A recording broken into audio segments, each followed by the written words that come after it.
MadCap Central is a cloud-based platform that lets you plan, track, and manage the processes, content, and teams that are at the heart of your organization. It is especially ideal for MadCap Flare users, but even non-Flare users can take advantage of MadCap Central features. After you first log into Central, you will see your name at the top next to your license. If you're a user on more than one license, you can use the drop-down to switch between licenses. If you're a Flare user, you'll see a series of icons on the left side of the interface. These icons open different pages and dashboards where you'll work. In order, these are Home, Projects, Tasks, Reviews, Teams, and Users. If you are a non-Flare user, in other words, a subject matter expert, you will only see the Reviews icon. You don't need to open or use the rest of the pages and features in Central. Also, keep in mind that if you're working on a smaller screen or at a low resolution, the main page icons and some other things will actually be accessed from a flyout menu on the left. This leaves the primary areas of focus in view, but also makes other options easily accessible. The first person to log into MadCap Central using your company's license has user administration permission. From the users page, this person can invite other individuals to join the license. You can invite individuals as Flare authors, or you can invite non-Flare users who will function as subject matter experts in Central. Users can be added one at a time or in bulk by pointing to a CSV file containing each person's email, first name, then last name. The user administrator can assign permissions to other Flare users. These users can receive basic permissions, but they can also be given higher administrative rights. When a new user is invited, that person receives an email. The individual must click a link to activate the account and set up a password. From the Users page, you can see all other users in the system. Users with a crown icon have user administration permissions. Whether you're a Flare author or a subject matter expert, you can click your name at the top of the interface and open the Settings dialog to complete your own profile. Flare authors can also choose notifications.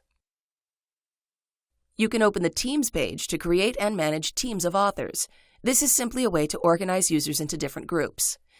Not only can you associate specific users with a team, but you can also link teams to uploaded Flare projects, which we'll talk about next. After teams are created, you can see the users and projects associated with each one. Also, keep in mind that teams are limited at this time to authors. Subject matter experts cannot be added to teams. The Projects page shows all MadCap Flare projects that have been uploaded to your Central license. These are copies of the local projects located on users' desktops. There are many good reasons to upload Flare projects to Central. First, you can let Central build and host your output, which means you can publish without having to involve an IT department. Second, the connection between your local Flare project files and the cloned files on Central can be used as a source control solution. And third, you can use Central as a platform for topic reviews. You do not upload projects from within Central. Instead, you do this from the desktop project itself, using a recent version of Flare that supports it. Also, it's important to know that Central is not a replacement for your desktop Flare application. You continue to author your project content locally in Flare, and then sync your files with the clone project on Central.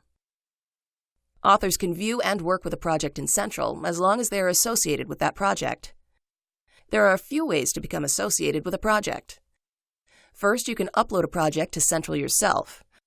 Second, another user can add you to his or her project. And third, if you have Manage Teams and Projects permission, you can open your profile and add yourself to a project. Once you are associated with a project in Central, you can open it, and a drop-down in the upper left corner of the interface lets you quickly open any other projects you've uploaded. As with your Home dashboard, you can populate each project dashboard with widgets that you find useful. You can open the Builds view to generate, view, and manage output from a target. This includes the ability to set certain builds as live, meaning they can be viewed by the public. You can also mark other builds to keep, in case you need to roll back to them for some reason. The Checklists view lets you create checklists so that you can keep track of work related to your uploaded Flare projects. You can create two kinds of checklists, project and generic. Project checklists are integrated with your Flare project files. Generic checklists can be created for whatever purpose you can think of, such as a product release to-do list. The Files view is a read-only page that lets you see the files in your project, including the code and the commit history. The Commits view can be used to see details about all the changes for the project that have been uploaded to Central over time. And finally, the Reports view is used to scan your project and display critical reports. For example, if you have any broken links or undefined variables in the project, this page will let you know. The Tasks page lets you keep track of work that needs to be completed and visualize the workflow. When creating a task, you can provide various kinds of information, including a priority level, related Flare project, start and end dates, assigned user, and more. Options at the top of the page let you see tasks in multiple views. The board consists of 3 preset milestones: to do, in progress, and completed. You can move tasks from one milestone to another as work progresses. The grid view shows tasks in a row format. You can click a task name to edit it. Also, you can use the checkboxes to select one or more rows in order to take action on all those tasks at once, such as moving them to another milestone or deleting them. The calendar view displays tasks in a calendar format for the day, week, and month, with task cards listed to the left. Small color-coded circles represent tasks and their priority levels. The backlog view displays tasks that are not yet complete and need to be removed from the workflow. The idea is that backlog tasks will be revisited in the future so that they can be completed.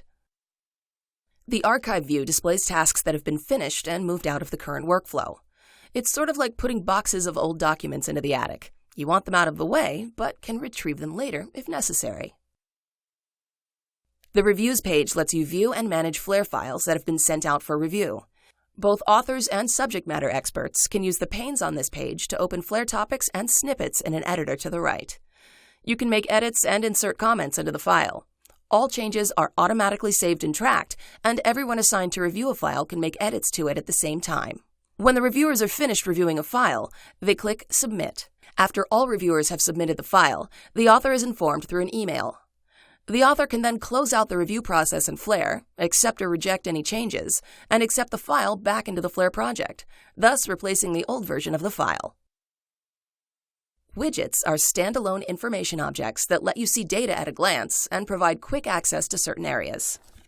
After information has been added to your system, you'll probably find it useful to add widgets to your home dashboard, as well as to individual project dashboards. Users can customize their own dashboards to meet individual preferences and work habits. Check out the online help for more details about all of these features.